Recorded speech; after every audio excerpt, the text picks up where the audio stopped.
Ugla fór í sleik og við ákveðum að giftast Eilífu og það var slagur þessu Uglu og hún eyðilagðist eins og sjáðu nú í dag.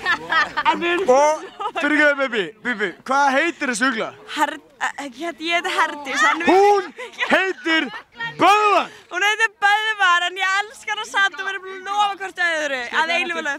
Sleikuuglu. En hún er ekki með auga. Farðu í sleikuuglu. Hún er ekki með auga. Sleiktu ugluna. Sleiku Böðvar. Farðu í sleiku Böðvar. Það var ekki sleikur. Þetta var alls ekki Til sleikur. dauða mun ég standa með henni. Viltu fara í sleiku Böðvar? Já, ég skal fara í sleiku Böðvar. Já, eitt núna. Nú leitni. Tungun út. Tungun út. Tungun út í Böðvar. Í Böðvar. Í Böðvar. Í Böðvar. Í Böðvar. Þetta eru snaruglaði babys.